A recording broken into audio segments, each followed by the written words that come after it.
Well, why don't we go ahead and get started? And I want to welcome everyone to our Lunch and Learn today. And primary presenters are Elise Pizzi, who is an assistant professor in Department of Political Science, and Kylah Hedding, who is an assistant professor. You're also in political science, correct? I did not think so. No, I'm in journalism. That's what I thought. Okay, I'm sorry. My notes say that, and that didn't seem right. Of course not. So you are in journalism. And Sam Harper is an RA that has been working with Elise and Kylah. And Kaisa Dalrymple has also been a part of this project. And this came out of our summer scholar work this past year. The title of their work was Preparing for the Unknown, Assessing Factors that Impact Community Disaster Preparedness. And the abstract has been sent out to everyone. And so, and Kaisa, some of you may know, has left the university as of January 1st, unfortunately, but hopefully will be a good move for her in moving to Madison and working with a nonprofit, and very excited that that's an opportunity for her. And with that, I will turn it over to Elise, Kylah, and Sam. So thank you. Okay, thank you very much. I'm glad to see so many people here, many people who I know. Hi to all of those black boxes out there. Let me just share my screen, and Kylah, let you take it away.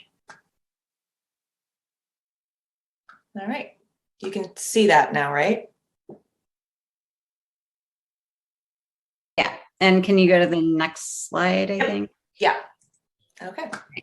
So I'm just going to talk about the setup for this research project. And so this was a kind of a COVID-driven research project where, Elise does a lot of work in China, and the work that Kaisa and I were doing was sort of put on hold, and we were all like, let's look at a thing that we're concerned about. And so we decided to look at disaster preparedness.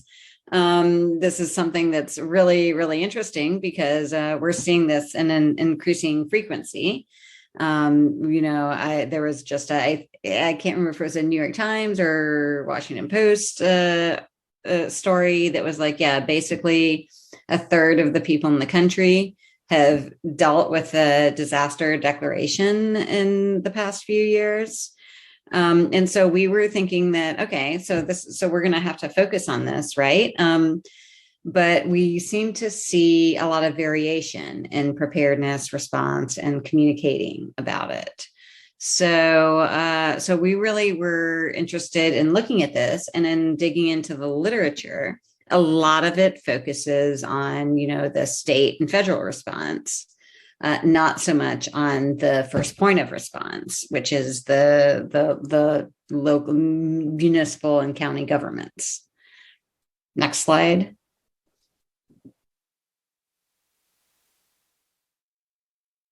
So these were our overarching research questions when we just first imparted on this project. And it was kind of how do municipal and county governments vary in the way they develop, implement, and communicate disaster preparedness plans in their community?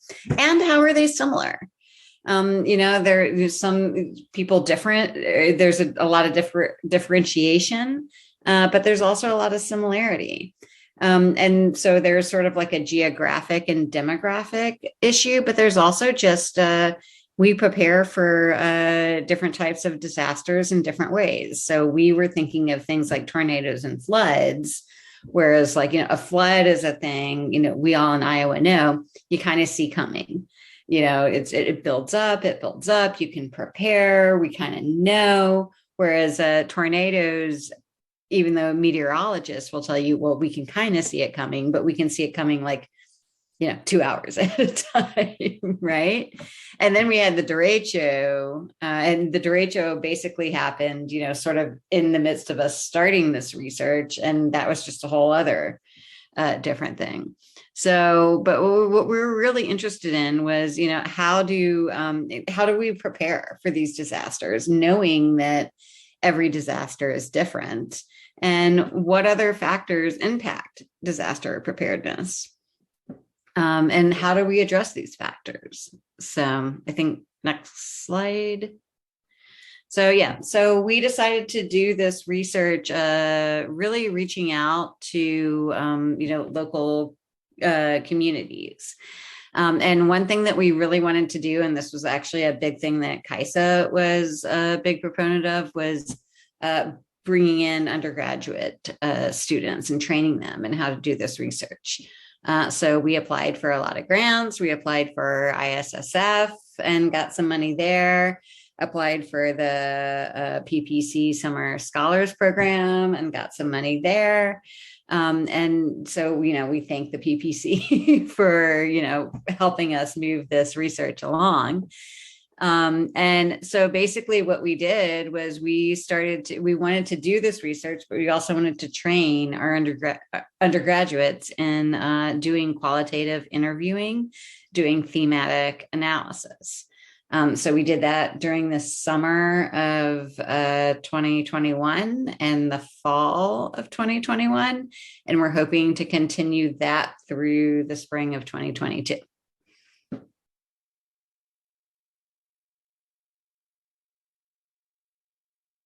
Sorry.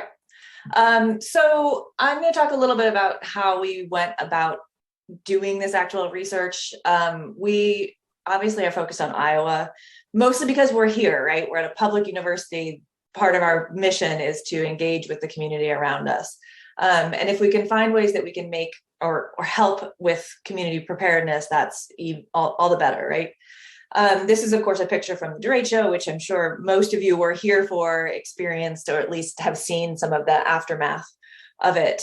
So examples like this, or like the 2008 flood, 2019, 2011 floods, these are extremely expensive floods, major disasters on the scale of at least the United States. Like the 2008 flood in Cedar Rapids was one of the 6 most expensive floods that FEMA's recorded.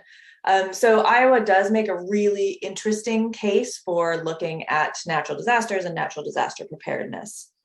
One of the other things that we see in Iowa is a shift from spending on relief to spending on preparedness. And so the research shows that if you spend on preparedness, it's much more efficient, much more cost effective. Like $1 spent on preparedness is, I think it's $14, worth $14 in relief.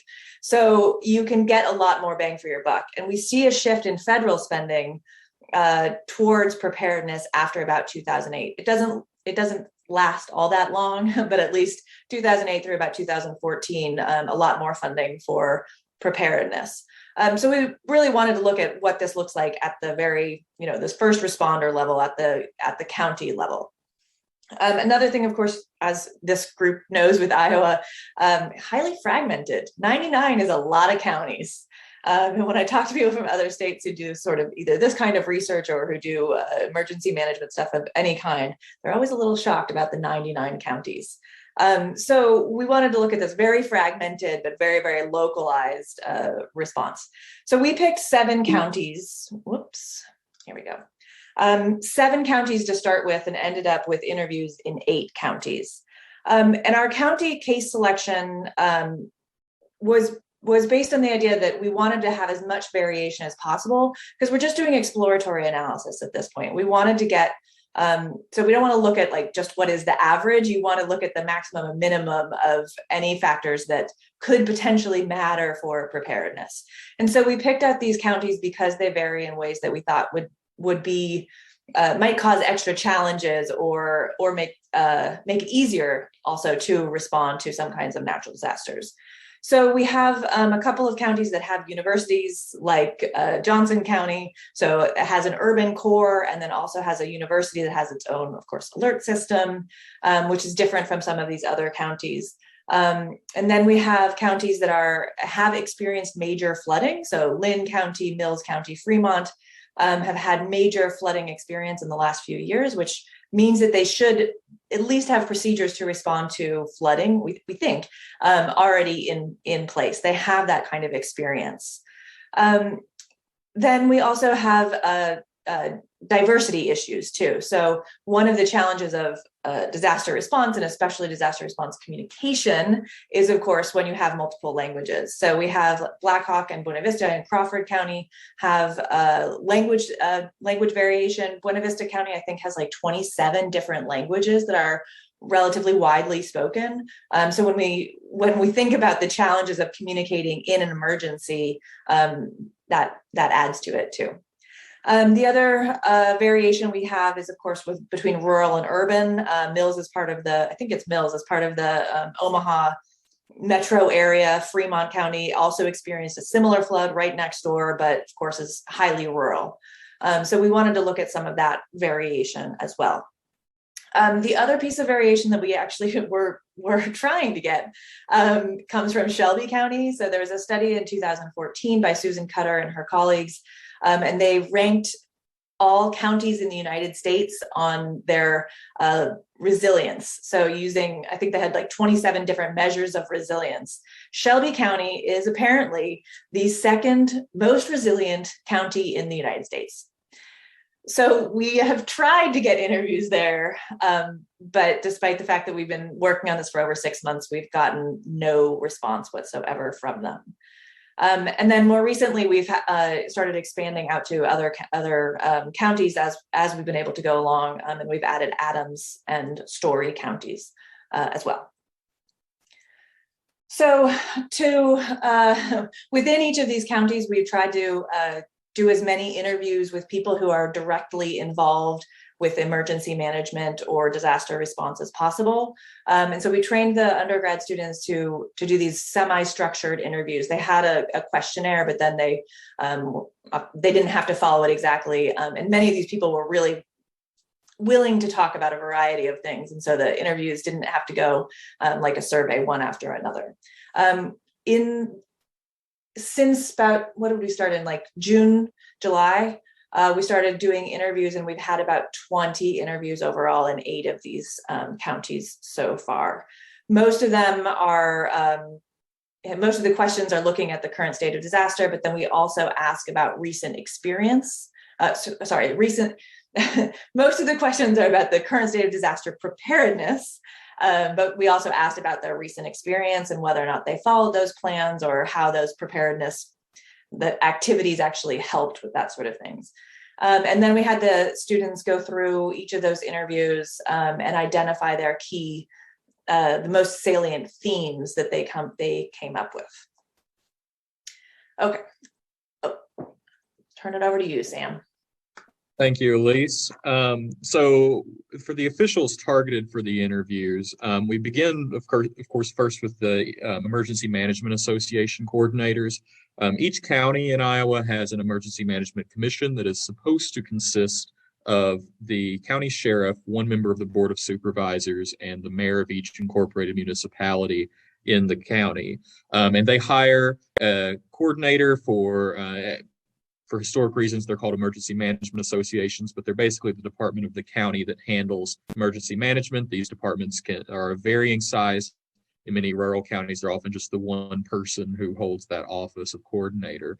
And that's the first person we target with the interviews. After that, moving to mayors, starting with the county seats, although there are a few counties like Fremont and Blackhawk that have large cities that rival the county seats in size and in terms of resources as well. And eventually, we try to spread out to cover all the mayors, since in theory, all mayors should have some sort of emergency management experience by virtue of sitting on their county's emergency management commission. It doesn't always turn out to be the case.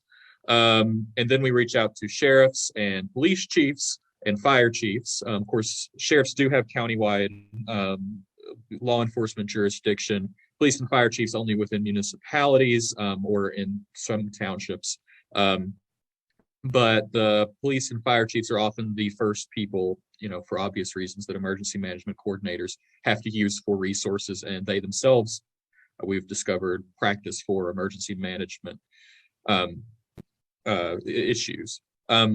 Initially, we started off because we do have a communication focus in our research on contacting local journalists. But what we found pretty consistently was that the local newspaper journalists often refused our interviews, and I'll talk about that a little bit in a couple slides. But we only have like one interview from a local journalist because various reasons. In some cases, because rural newspaper consolidation. A lot of newspapers that are nominally published in a county seat might actually be published in the case of our counties in southwestern Iowa across the river in Nebraska City, and they have no idea what's going on in Fremont County except to cover high school football.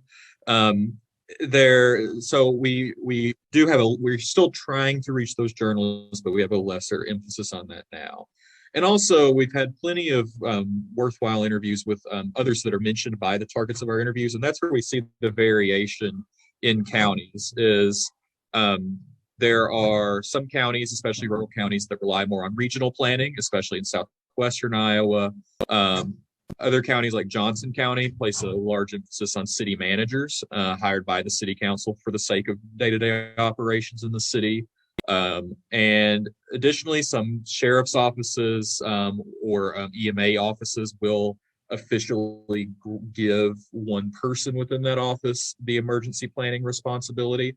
And so we've been reaching out to people mentioned by targets in interviews just to make sure that we are getting the right people, because that does vary from county to county.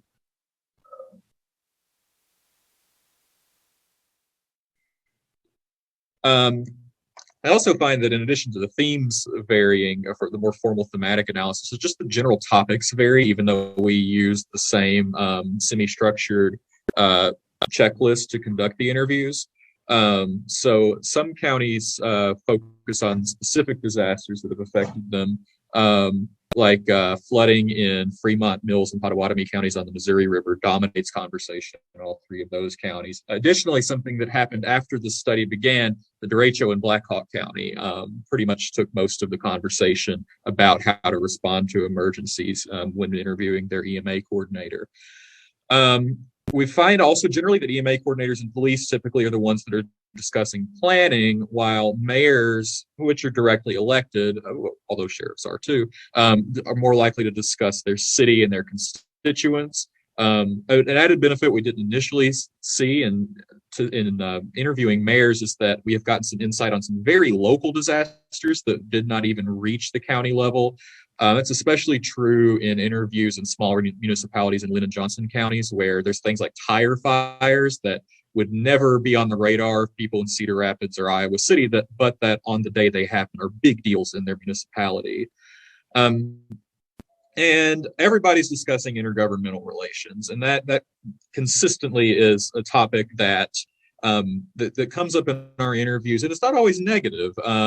Sometimes it is, though. The biggest form of negativity in our interviews is the counties along the Missouri River have expressed some pretty consistent discontent with the Corps of Engineers and their handling of flooding. Some of that is understandable because the Corps of Engineers prioritizes, keeping the Omaha metro safe, and so downriver counties take the brunt of flooding for the sake of helping the most people. But even in Pottawatomie County, home to Council Bluffs, just across the river from Omaha, there's some issues there with the levees and whatnot on the Missouri. But in general, most of our discussion has been fairly positive, at least once things are on the state or regional level.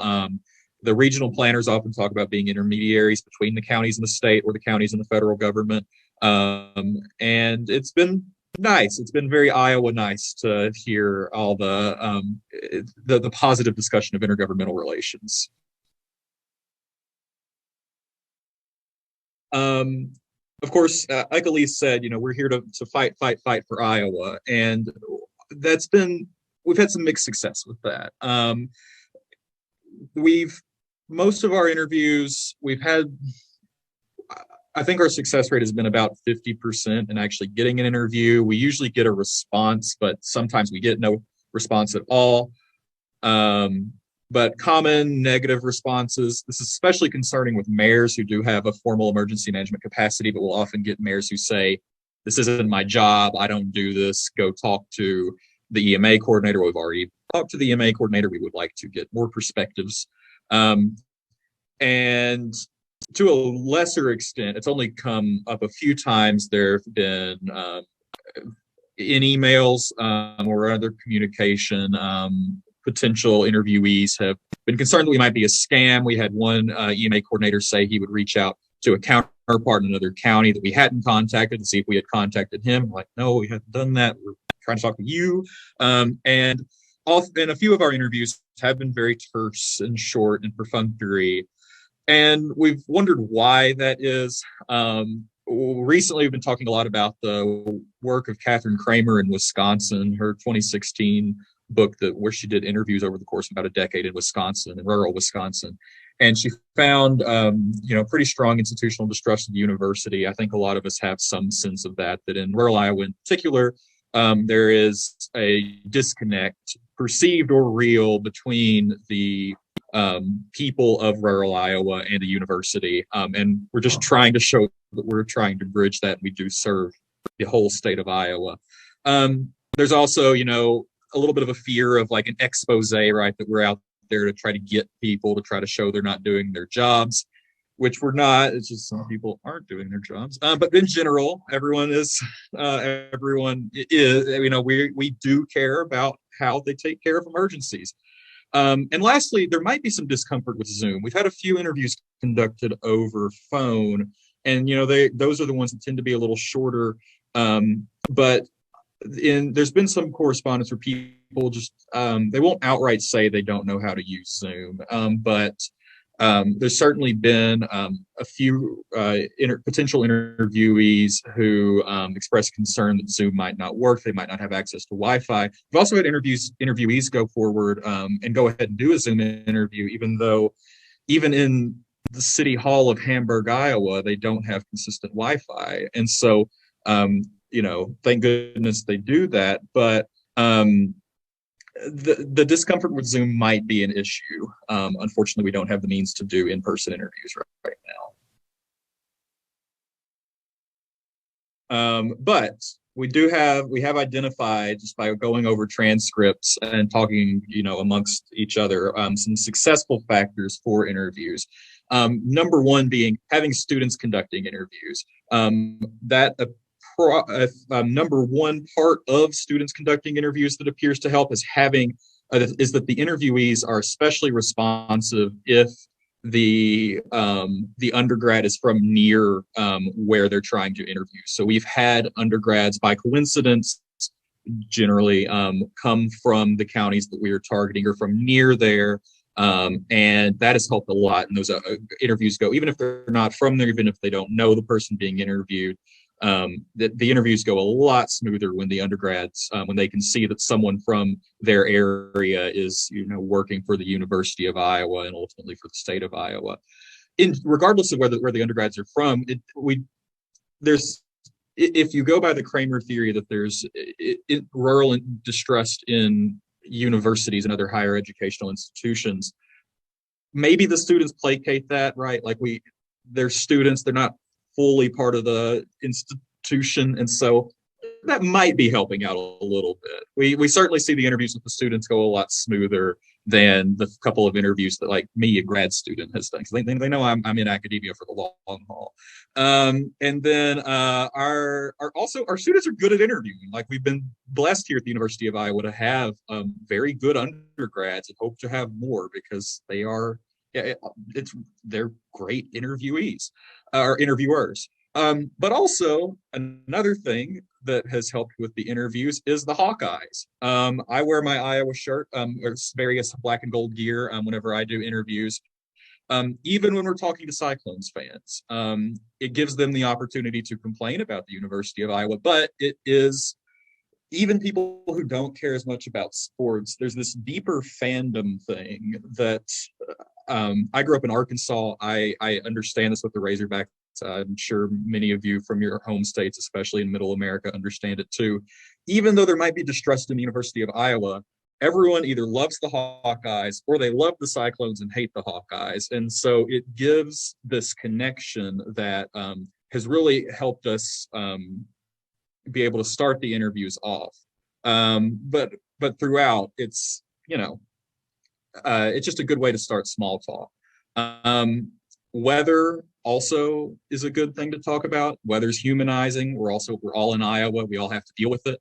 And it's especially good to start off a conversation about emergency management with weather, because it's a very natural segue into issues. In general, everyone appreciates knowledge of county and region. That probably helps placate some of that institutional distrust. And a few of our interviewees have a lot of our interviews, when you listen to the very beginnings, they are happy to hear that there's the condition of anonymity provided. Few of them take it. Only about 2, I think, of our interviews have been anonymous, or have actually taken that condition of anonymity. But it seems to smooth things over a little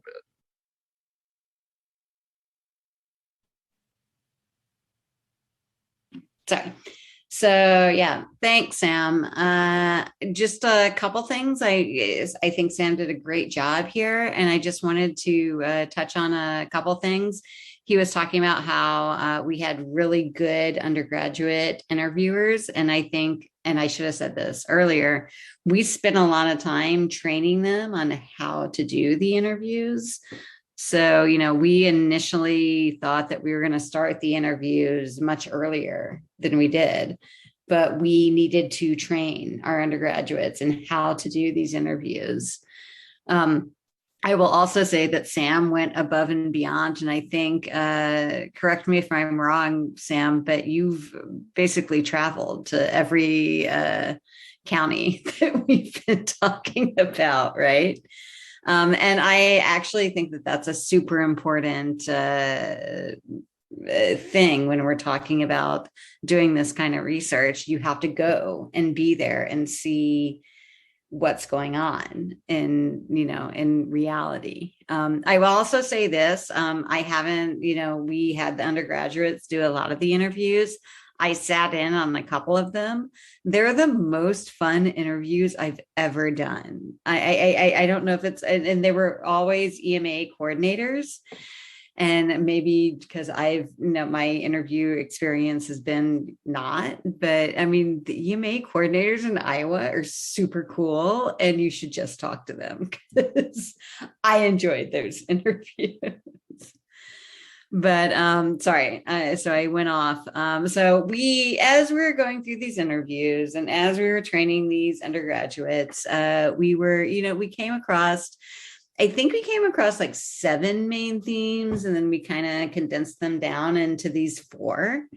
And the first one was, the importance of planning for the unexpected. So what we saw in the interviews, especially with the EMA coordinators, was that, hey, we have these plans and we need these plans, and these plans are never adequate.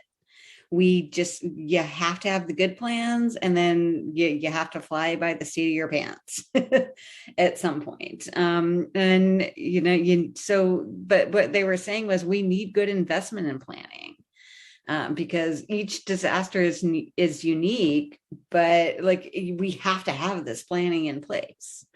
The second theme that we found in our interviews was this importance of community and identity.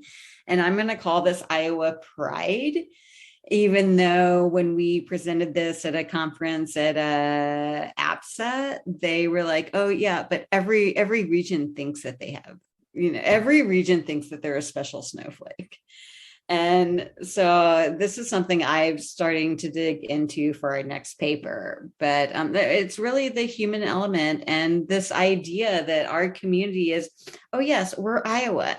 So when there's a flood coming, we all go and sandbag, and that's just what we do.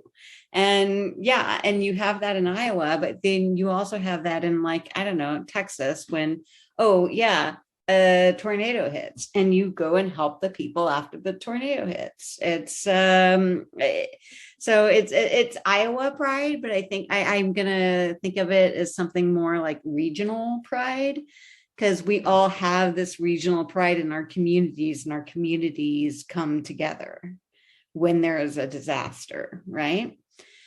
The third theme that we came about was the importance of stakeholder relationships. So, you need clearly defined roles. When a disaster hits, we need to know what's going to happen on the municipal level and the county level and the state level and the federal level.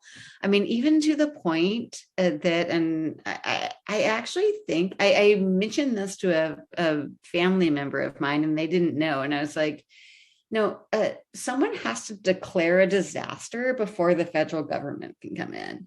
And then a county has to declare a disaster before the state can come in. And they were like, oh, really? Is that how that works? So like people don't really understand that. But when we're talking about stakeholder relations, it's also that you have to deal with the communities. So as we were doing a lot of our interviews, they were talking about COVID a lot. But we were talking, I think it was Buena Vista, and they were talking about how, okay, half of our people don't speak English as a first language. So we're going to go out through different opinion leaders there. And then the fourth theme is the importance of communication. So, and this is, coming from the journalism school, this was my ballywick. And I was like, no, we have to talk about communication. And it turns out that communication is really, really key, except that sometimes they don't even know that communication is key. So we were talking to a lot of people and they're like, oh yeah, and we said this and we said this and we got this information out. But if you had asked them, what's your communication plan? They wouldn't have had one. So I just think that, communication is so key. And one of the very, very late interviews we did with one of the EMA coordinators, and I think it was at Pataguama County, he has actually gone on and done some training with FEMA about communication. And he was saying that, and so I asked him, and this is the one interview I participated in, and I asked him, so who's in charge of communication? And he was like, no one. But he's like, I've made every single one of my people do the communication training from FEMA. And so communication is important, but we have to understand how it's practiced, I guess, is the best thing. So sorry, I think I went on too long.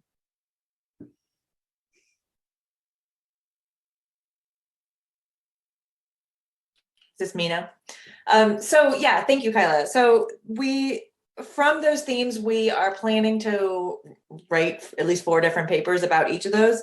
And then we've presented this research at APSA in September this last year and got some really useful feedback from people who are, of course, outside of Iowa, that they also thought that some of these themes were particularly interesting. So some of this idea of like the Iowa pride, they had seen it in other places, or things like that. So we've gotten some useful feedback on that. And then this last week, Sam was in San Antonio. I presented virtually for the Southern Political Science Association conference, which was also super interesting because there are a whole bunch of people, not a whole bunch, there were 3 people who do research specifically on EMA coordinators. Oh, come on, that's a whole bunch in academia. Okay, a bunch, several.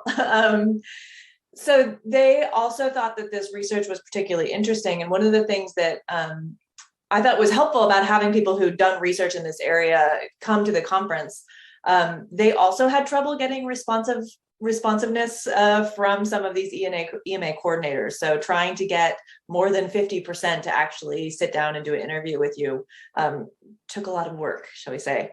And then also had seen some of these similar themes. There was also some discussion of the changes in who is an EMA coordinator and how that has changed over time, including things like the professionalization of EMA coordinators. So the EMA coordinators who we've talked to, some of them, they sort of just happen into this job in a lot of ways, especially in these particularly rural counties. So it's somebody who's local, somebody who knows the area really well, ideally who has some kind of experience that will be useful here, but it's not necessarily somebody who's had specific training or a career in disaster response. And so that various different experience is interesting when they are making, game time decisions about what to do in the wake of disaster. Our next step is, of course, presenting the next round of this paper again at AEJ in September again? I can't remember. August. Oh, okay, close enough. So we're going to continue to work on this and share it with a bunch of with several different audiences. Really, is what this comes down to. So AEJ, of course, is journalism, mass comm. SPSA and APSA are both political science predominantly, and so we're working between these different disciplines to see, or with both of these different disciplines to try to make this fit and be interesting and appealing to both of these groups, both these audiences. Whoops, hold on. The next, so since we've gathered these interviews across a bunch of counties, we have a sense of what the variation is in terms of what EMA coordinators do and how different counties respond, but we don't really have yet a sense of how common any one particular response is, or and we can't really compare these counties yet because we know that these counties are so different in so many different ways. That's why we picked them, right? So I think the next step for us is to do a broader survey of EMA coordinators rather than doing these in-depth interviews. I mean, some of our interviews are an hour and 20 minutes long. So rather than doing the in-depth interviews, we'll try to do a broader survey of EMA coordinators across counties.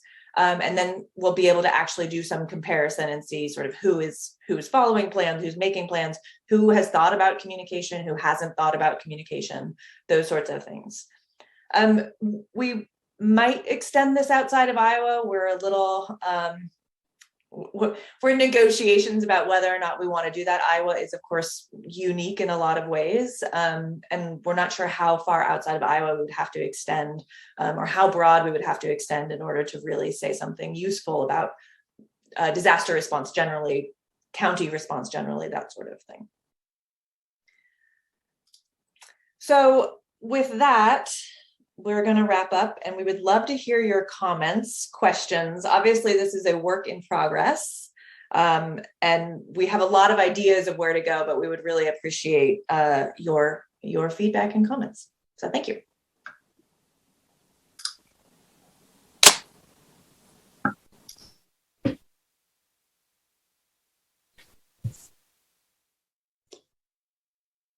And I'll also say if people don't have feedback and comments, maybe I'll just take control here because it's what I do. Tracy has. We saw Tracy has a hand up. Oh yes, okay. So before I go to Tracy, I'm just going to say that this has just been such a great experience, and one of the things that I think that when we came into this research project, we didn't know how important the EMA coordinators were going to be in our research. And so I think that, for us looking forward and maybe doing a survey of EMA coordinators across the country, I'm not sure that that's been done, but it was just a thing that was surprising to me. Like a thing that I didn't even know existed before I started doing this research. So yeah. So Tracy, I'll go to you. Hi, y'all. I thought this was super interesting. It just almost seems like you have a crazy wealth of things you could say. And the challenge now is sort of figuring out how to craft it into articles. So I had a suggestion, and I've been talking to Elise about where y'all should send it to, so I can talk to you offline about this.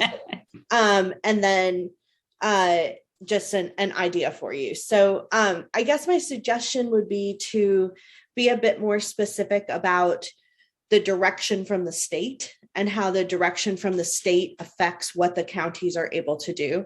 Because I thought you did such a good job with your case selection discussion at the county level.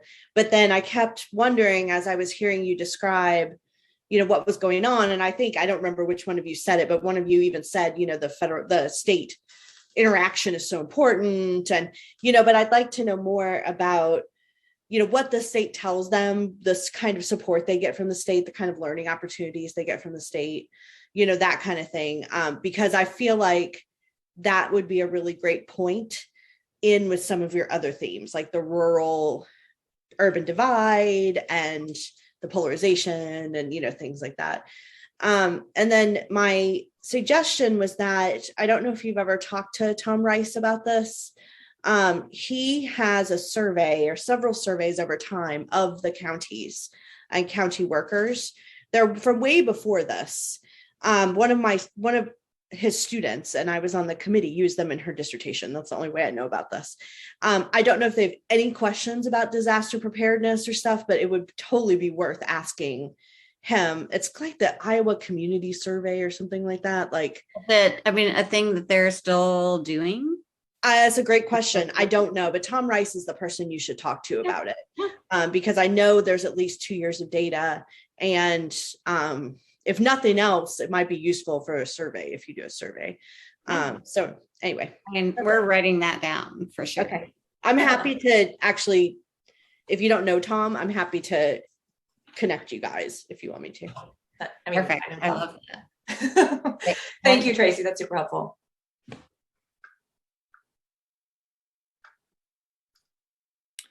Hi, this is Natasha Askelson from the College of Public Health, and wondering whether you've connected with Lori Walkner and the folks in the College of Public Health who help train folks in this area. I think your findings might be of interest to them and how they think about this stuff. I don't know if Sato, if you're able to contribute to the conversation, but there's a number of things going on in the College of Public Health that might be of use to you. Yeah, thanks, Natasha. I actually did have one question about the EMA coordinator, where they are located, because I can see two potential places, right? Is it county emergency management, or is it local public health preparedness coordinator? Because going back to the previous conversation, that if the person is at county emergency management, their directions come from the Iowa Homeland Security. But if they're at public health, then their directions come from IDPH, right? So I was wondering, who these people are. So. Yeah. So Elise and Sam, correct me if I'm wrong, but I think that the EMA coordinator, it's from the Department of Homeland Security. Got it. Okay. So they are at the county level. So they are county emergency management people. Yeah. They talk to the emergency management people, but they're separate, I think. Am I wrong? Yeah. Does each county have a coordinator? Each county has an EMA coordinator, yes. Okay, all right. That makes sense to me. Yeah, thank you. Yeah, I do. Thank you, Natasha. I do work with Homeland Security and several emergency management agencies. So I would be happy to maybe have a separate conversation. And Lori Walkner, like Natasha said, does train public health workforce in emergency management. So maybe we have some intersections that we can exchange. Oh yeah, for sure. We should definitely talk offline. Okay, so Samantha. Thank you. Hi, super interesting presentation. What an undertaking. It was really great to hear about all of the methods. I was wondering if during your interviews, if the role of non-government actors came up as a theme.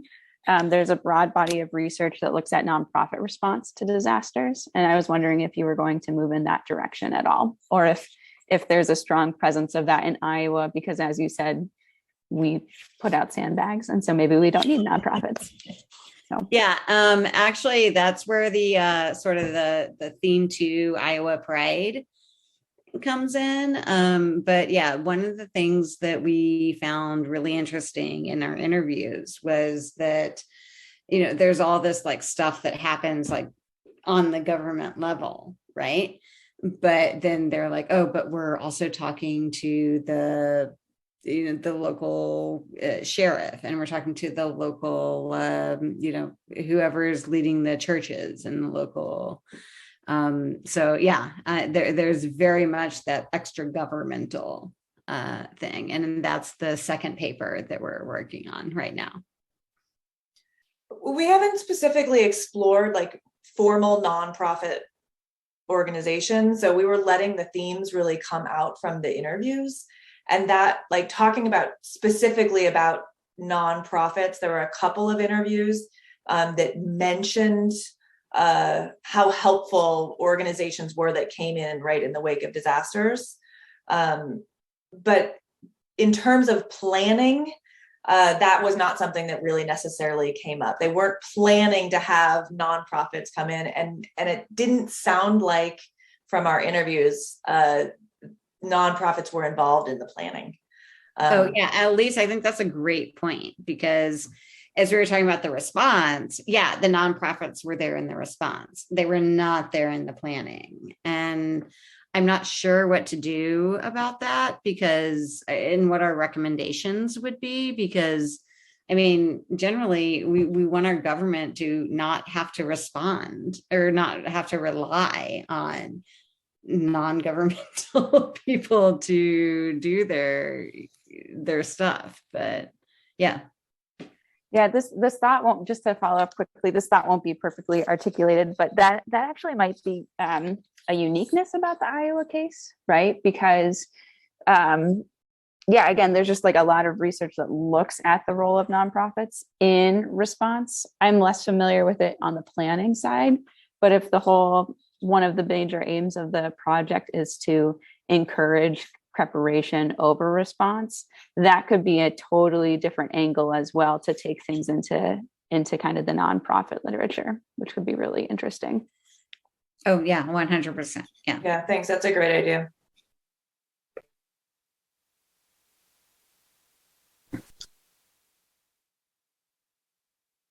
Do we have any other questions?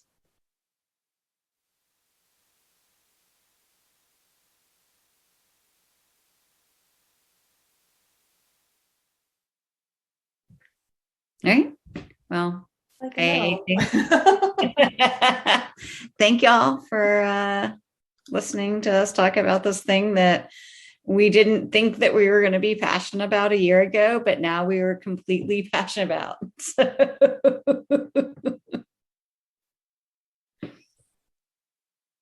All right. Thanks everybody for coming. Yep. Thank you. Great day. Bye.